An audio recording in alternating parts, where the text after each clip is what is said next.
Sejarah berdirinya Kerajaan Mataram kuno. Pada awal berdirinya, pusat Kerajaan Mataram kuno diperkirakan berada di daerah Mataram dekat Yogyakarta sekarang. Kemudian pada masa pemerintahan Rakai Pikatan dipindah ke Mamrati daerah Kedu. Setelah itu pada masa pemerintahan Dia Balitung pindah lagi ke Poh Pitu, masih di sekitar Kedu. Lalu pada zaman pemerintahan Dia Wawa diperkirakan kembali ke daerah Mataram. Pada masa pemerintahan Pusindok, Istana Medang pindah ke wilayah Jawa Timur sekarang.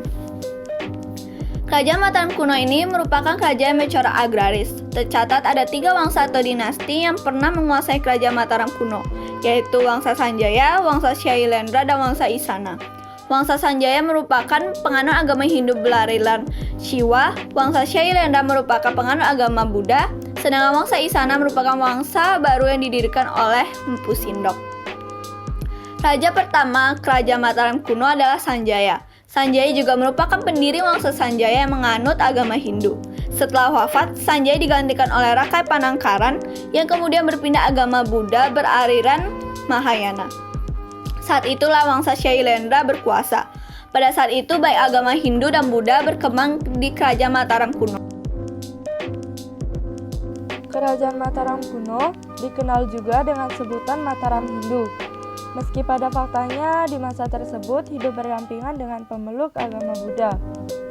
Mataram kuno ini merujuk pada 2 dinasti, yakni dinasti Syailendra dan Sanjaya. Dinasti Sanjaya bercorak Hindu, sementara Syailendra bercorak Buddha Mahayana.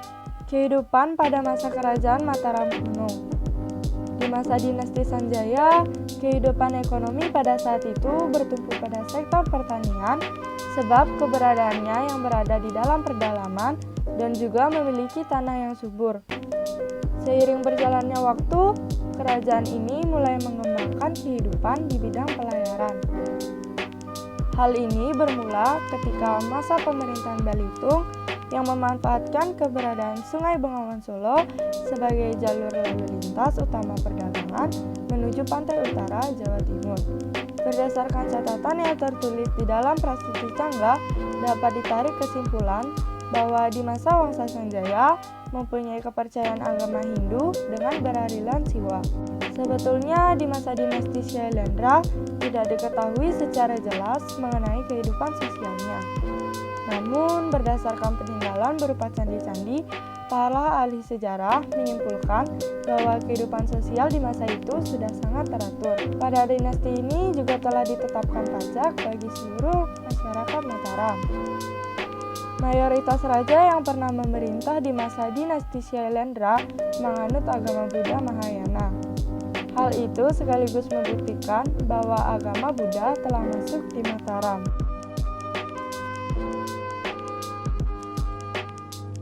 Kehidupan sosial budaya Kerajaan Mataram kuno dikategorikan sangat teratur.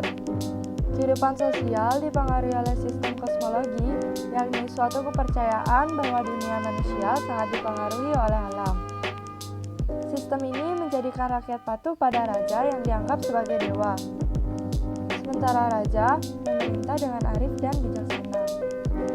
Pada masa ini pula, kehidupan sosial budaya ditandai dengan kuatnya pengaruh kebudayaan Hindu dan Buddha. Meski dua keyakinan ini berseberangan, masyarakat mampu hidup berdampingan penuh toleransi. Sikap ini dibuktikan dengan kebersamaan yang mereka jalin saat membangun Candi Borobudur. Selain toleransi, masyarakat juga dikenal saling gotong royong. Kebudayaan pada masa Kerajaan Mataram kuno ini juga terbilang cukup maju, terbukti dengan banyaknya peninggalan-peninggalan berupa candi. Wujud kebudayaan Kerajaan Hindu-Buddha. Pengaruh Hindu-Buddha secara fisik paling jelas tampak pada bangunan candi, di mana candi merupakan bangunan yang paling banyak didirikan pada masa pengaruh kebudayaan Hindu-Buddha. Candi memiliki arti atau bentuk bangunan beragam, misalnya candi yang berfungsi sebagai tempat peribadatan atau makam, candi pemandian suci, patirtan. Yang kedua yaitu bahasa dan tulisan. Pengaruh Hindu-Buddha mengantarkan masyarakat Indonesia kepada budaya tulis atau zaman sejarah. Budaya tulis itu menggunakan bahasa Sanskerta dengan huruf Pallawa atau jenis tulisan yang digunakan di bagian selatan India. Dalam perkembangannya, huruf Pallawa menjadi dasar dari huruf-huruf lain Indonesia seperti huruf Kawi, Jawa kuno, Bali kuno, Lampung, Batak, dan Bugis Makassar. Yang ketiga yaitu kesusastraan. Dalam perkembangannya, budaya tulisan melahirkan banyak karya-karya sastra berupa kitab buah karya para pujangga Nusantara. Kitab ini berupa kumpulan kisah, catatan, atau laporan tentang suatu peristiwa. Kadang di dalamnya juga terdapat mitos.